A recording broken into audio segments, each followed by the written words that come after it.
Assalamu alaikum wa rahmatullahi wa barakatuh. My name is Salma. Welcome back to the channel.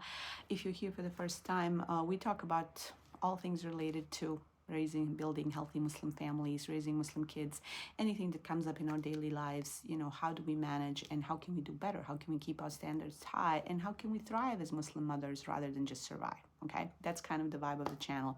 I hope you stick around and I hope you can check out some of the other topics we've covered. Today we're going to be talking about screen time. We're talking about screens in general, and how to handle it as Muslim parents. And so I think the first kind of thing to say is that screens are here to stay, right? When I first kind of started out as a parent many years ago, it was a new concept, right? Like we could turn it off. We didn't have these devices that were with us 24/7, right? And so now with AI coming in and all the technologies changing, I think it's safe to say that these technologies will be part of our lives. So the question here is not about elimination, but rather about balance, right? How are we going to make them useful parts of our lives, right? Because as with any other thing, there is, the danger of overdoing it or the danger of not using it correctly, right? So I want to talk about a couple of things in terms of screen time and Muslim families, or particularly in the relation to kids, right? And so I think I want to first sort of bring up this idea that we have to manage the screen time, that we have to have some sort of idea what to do about it. Often I see families out and about who are just kind of giving the devices to their kids, who don't have a strategy, who don't have a plan. And I think that's a bit irresponsible, right?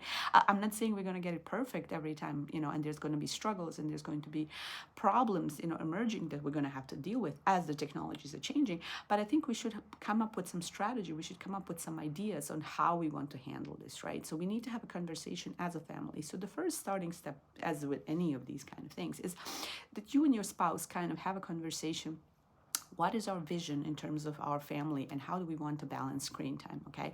And again, there will be different starting points, right? So it's important to establish that communication that works for your home, particularly the newer generation. You guys grew up with the technologies, right? I had an analog childhood still. I kind of switched to digitally, things as a teenager, but I still had an analog childhood. I still didn't use any internet until I was, 15, 16.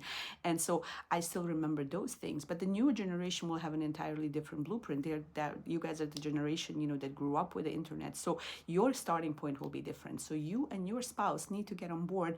What is it that you want within your home, right? And so if you come from a background that's maybe very comfortable with technology, maybe your boundaries will be different than someone who has no clue or who is not involved in the in the technology world. So I think as a family, or as even a young couple that's starting a family, I think you need to have that conversation. Okay, how do we want to handle this moving forward? How much screen usage do we want to allow? What's our boundary? What's our vision in terms of screen time? What are we comfortable with, right? Now, for example, in my case, my husband came from a gaming background. My husband was playing video games when we met. I had no idea about any of that, right? Like I wasn't into that. And so we had to set boundaries that were okay for us. So my husband was comfortable, for example, with letting our boys play video games because he was involved with the Xbox and him and his friends knew about it, right? And so I think it depends on your starting point, right? And so your boundaries will be different. And the key here is balance. The key is not total elimination and hiding from technology, right? But rather some sensible guidelines that work for your family, right? And so you have to kind of have that conversation, number one, first, and kind of establish that vision. Because I see a lot of parents are just kind of reacting. They're not being proactive in regards to screen time. So you have to kind of have that conversation, or even first of all, start that conversation with yourself. What do you want? Like, what are your boundaries in terms of screens? How much are you using your screens, right? Like, are you on the phone 24/7? Do you have an online business you're running? Are you learning online? Like, are your children seeing you? Because this has changed. There was, when I was a young mom, I wasn't tied to the computer all day long, right? I didn't have these devices, so my daily life looked very different compared to how it's now in 2025. So I think a good starting point is to clarify for yourself, what is your vision in terms of, your family life? What kind of vibe do you want to have based on your own experiences with technology, right? Like, do you want to reduce that? And if there's something you want to fix there, do that for yourself instead of, coming up with rules for your kids. I think that's important as well, right? So I think as with anything you see on this channel, we have to first kind of start with the vision, with the intention, what it is that we want to do here. And so if you, for example, and I'm just giving here examples, you're about to have a baby, or you have toddlers, you have really, really young kids, and you say, I'd really like to keep them away from screens. I don't think babies should be in front of screens. The guidelines are very clear on this. Under the age of 2, there is absolutely no benefits. It's actually harmful, right? If that's your kind of conclusion, then you're going to have to create boundaries regarding those rules, right? And so the reason why I'm saying that the vision is very important, because your boundaries will be depending on your intention, like, what are you trying to do? So if you say, okay, I really want to protect my kids from that, I don't want any screen exposure, then you're going to have to put your phone away, right? Then you're going to have to tell well-meaning relatives, oh, please don't give them the phone when they're being cranky in a gathering. Like, often we've been at gatherings or things like that, and my kids are kind of bored, and they're sitting next to me, and they're just like, oh, mommy, there's nothing to do here. And then a well-meaning relative or a friend will be like, oh, here, I have a game on my phone, you want it, right? And so a lot of times screen times I use as a babysitter, right? Or as a way to keep cranky kids at bay, right? And so you're going to have to develop, first of all, your vision and your intention, and then you're going to have to hold your boundaries around that, right? So if you are anti-screens at that point, when you say like, oh, no, it's okay, I brought a notebook and for them some pencils to color, then you're going to have to uphold that boundary, right? And so your boundaries will depend on your intention and on your vision. We've been, for example, waiting in doctor's offices, right? And then, sometimes, we'll see my kids are reading books, or, again, sometimes I'm on my phone because I use that downtime to check my messages, right, as a busy mom. But you'll see that in the office, every single adult is on their screens. And so to have a child that's reading a book in the waiting room, it's an unusual sight, right? And so the society has entirely changed. I remember back in the day, when we would wait to doctors' offices, there were toys in the doctor's office, right? So there were magazines you could flip through. But nowadays, this is not happening anymore, right? Because the society is changing, or there will be screens in the waiting room, right? So I think it's important to just kind of be mindful how far the society has gone and what is your place in it. Like, how have you adopted the technologies? How much are you using your screens before you make that judgment, what you're going to do with your kids? Because you're going to have to uphold those boundaries, right? Why am I saying this? Because I think the unregulated screen time is the problem, right? Like, not so much screen time as screen time, right? But rather the unregulated screen time, when you just kind of give the phone, when you don't think about it. Like, we see this, like, I live in the UAE, young kids are having their own phones, right? And it seems that the parents didn't really think it through. Like, they just gave it to them and they're not really thinking about it, right? So I think, first of all, and maybe the fact that you're here, that you clicked on this video, I think the first step is to kind of develop a philosophy that works for you and your family, where you kind of get on board and say, okay, look, this is really too much. We need to put a stop on it. Okay, I don't think my kid needs a phone. I don't think my kid needs a tablet. Like, you have to kind of develop that boundary, and that's going to be different for every family, right? Maybe you're comfortable. Maybe your kid's school requires them to have iPads. Maybe you're going to have to balance that, within your particular needs in your family. What is your reality, right? So, and then based on that, you're going to have some boundaries, and the boundaries are not going to be fun, right? The kids are going to whine. The boundaries are there for you as a protection. They're like a fence, right? So you can designate times that are free of screens, like when you say, okay, no screens at meal times, or no screens at when people are visiting, right? Or no screens at such and such time, right? That's going to depend on your family. And so I'll give you a couple of alternatives. People usually say, okay, let's do meal times screen free, right? Like, just kind of, let's just everybody connect for screen time. But we are homeschoolers, for example. So I'm just going to tell you that often, and again, this is from many years back, because we would spend so much time together in the daytime, particularly, even this is before iPads, before phones, we would play together, we would sit together, do all these kind of things. I'd be feeding the baby and all this. And then when lunchtime came around, it was like, okay, everybody go eat separately, right? So our meals were screens, with screens, right? And so this is why I'm saying it's really, really important to address your particular challenge, right? Like, to address, so for me, for example, I'll often grab my lunch and I'll sit at the computer and I'll check my email and I'll just kind of go through my messages and I'll read the news. That's my lunch break, right? Or that's my meal, that's my breakfast in the morning, where I'm kind of checking in things because I'm trying to save on time. And so when I'm sitting at the computer, that is my screen time, and I'm modeling this in front of my kids, right? And so many of my kids are, particularly the adult ones, I think they eat with their screens. They'll watch something on YouTube. And so that's what I'm saying. When you set something, like when you read online, oh, let's keep the meals screen free. This is maybe for a family that hasn't seen each other whole day, right? That family that's been out and working, and the kids have been in school and now they're connecting. For sure, that makes sense, right? So the reason why I'm bringing up these examples is because you have to make that rule for your particular family and your particular needs, right? There were times where I used screens as babysitters, right? Because I had no one else to help me with. And so I think there's also that idea of like, this is why I'm bringing up the intention or your circumstances behind it, because often screen time is not all created equal, right? And so if you're having young kids, let's say preschoolers who, you get, while you're putting your baby to sleep, you give them the tablet and they can play a couple of games on the iPad, that can be the time. Or, they're watching some screen, they're watching some cartoon show on YouTube, right? That can be your downtime as a mom, right? But then that doesn't mean you have to give your kids unsupervised access to the internet when they're 12 years old or something, right? That's then the danger becomes bigger. So I think you have to be kind of aware of the developmental milestones. What are the kids going to be able to access, right? And how can you make it safe for them? So that's where that intention comes in. And you cannot just do unregulated screen time, right? And so the reason why I'm saying all these kind of things, because usually the approach is like, okay, we set the bar so high and then we can't stick to it, and then we're just like, well, whatever, here's the phone, like it's okay, everybody's doing it, right? And so we have to kind of be really mindful and be honest with yourself about your own circumstances, right? I remember one of the years when we had moved, and I had a bunch of young kids and I needed to put the babies to sleep. And then I gave the kids their iPads and they all had their own headphones, and I literally just plugged them in. I was like, okay, you guys are now plugged in, go play your games. Again, and I had made sure that there was educational stuff on the iPads and things like that. But that was an intentional screen time, right? That was not just like unregulated screen time. That was like, okay, here you go. This is your thing to do. Even in terms of video games and things like that, those were often intentional discussions. And you can check out the videos with my older kids where they talk about their gaming and where they talk about their experiences, right? So again, I'm not a fan of just kind of point blank banning everything, but just kind of having a lot of discussions, when your kids are young with your spouse, is how do we want to create that atmosphere around screens. And then as your kids are older, be involved in their screen time, like, be involved. And that's what I'm saying. The problem is the unregulated screen time, right? The problem is not screen time itself, right? Screens are here to stay. So we just have to kind of regulate it, and we have to set some boundaries, and we have to be involved in the kids' screen time. Often moms will contact me and say, well, oh, my kids are just online, and then we'll ask, well, what are they doing online? And the moms won't know.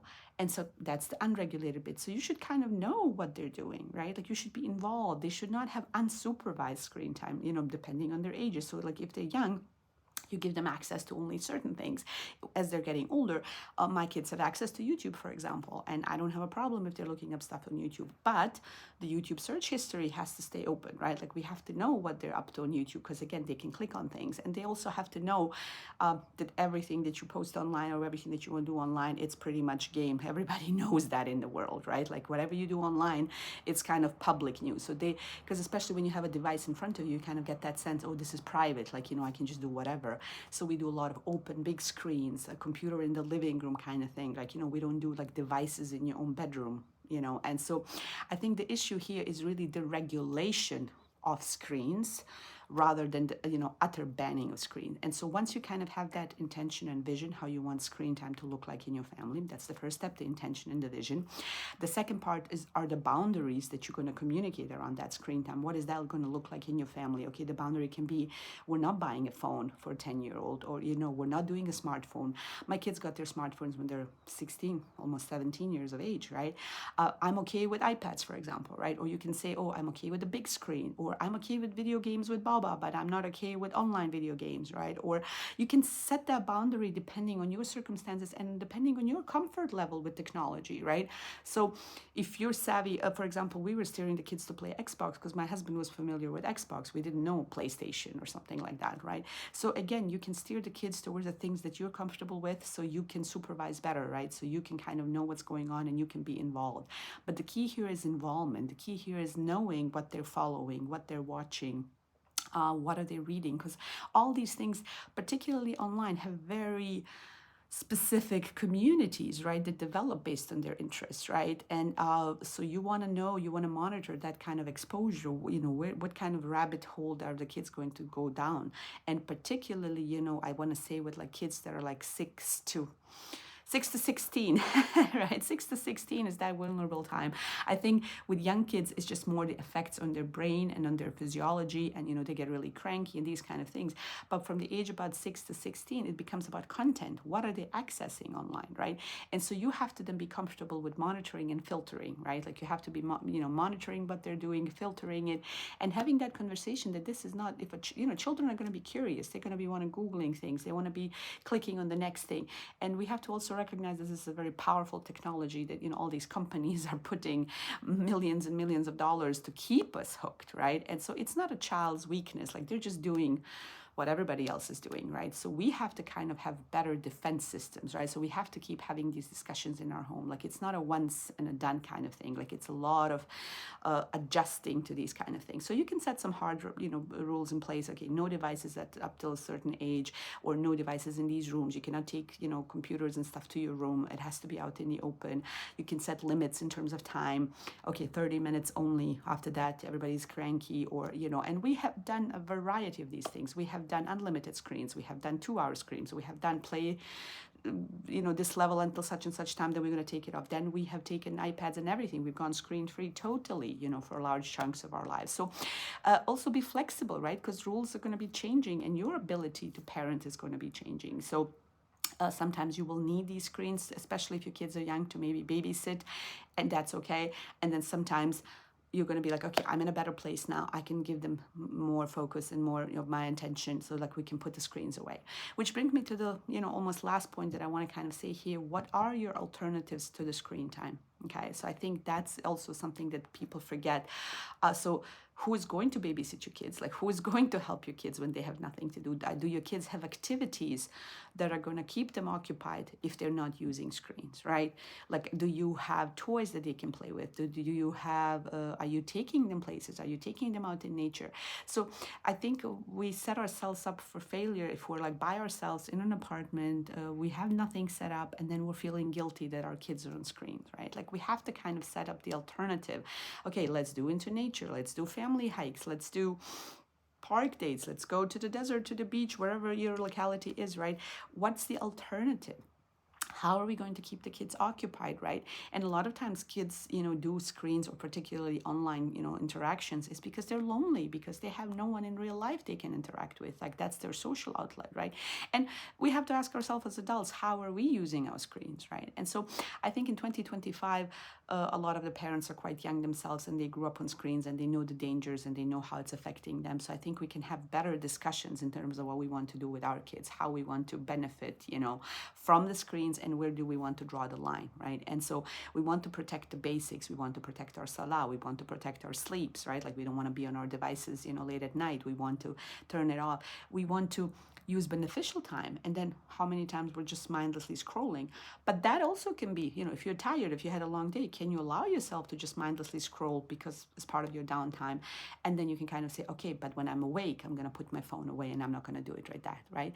So there is no clear-cut answer. I'm not going to give you here a black or white answer. Okay, this is what you do. I think reducing the screens is generally a helpful idea, but you have to do it in a way that makes sense for your circumstances, right? Like, it has to be organic. It cannot be, if it's something that's imposed from the outside, it's not going to last, right? So the screen time management has to kind of be in alignment with you, your family, and your needs. And this is a discussion then you can have with your spouse, and how are you guys going to go about it, and what kind of boundaries you need to uphold. And upholding is not going to be enough. Sometimes I remember there was times with my teenage boys where we would have to take the cable from the Xbox and lock it up, so they wouldn't have access.